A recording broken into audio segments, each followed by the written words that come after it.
దువ్వాక industrial ఏరియాలో నిరుద్యోగులకి విదేశాల్లో ఉద్యోగాలు ఇప్పిస్తానని కొంతమంది వెల్డింగ్ అసోసియేషన్ వాళ్ళు ఫారిన్ ఏజెంట్స్ వచ్చేసి కొన్ని మోసాలు అనేవి ఈ మధ్య బాగా వెలుగులోకి వస్తున్నాయి.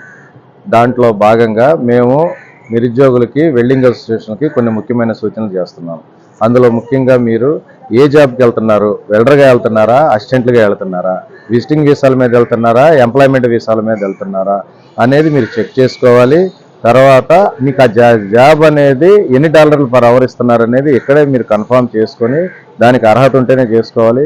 తర్వాత మీరు ఇక్కడ మీకు ఏం లేకపోయినా పర్లేదు, అక్కడ మీరు టెస్ట్లో పాస్ అవుతారు, మాది బాధ్యత అంటే అది మీకు మోసం తప్పనిసరిగా జరుగుతుంది. కాబట్టి అటువంటి ఇన్స్టిట్యూట్ల మీద మీరు కంప్లైంట్ ఇస్తే వాళ్ళ మీదనే చర్యలు తీసుకుంటాము. తర్వాత వెల్డింగ్ అసోసియేషన్ వాళ్ళకి నేను చెప్పే విజ్ఞప్తి ఏంటంటే, అటువంటి వాళ్ళు ఎవరైనా కూడా మీ దృష్టికి వస్తే మా దగ్గరకు తీసుకొని వస్తే మేము కేసులు కట్టేసి వాళ్ళ మీద అనేది చట్టపరమైన చర్యలు తీసుకుంటాము.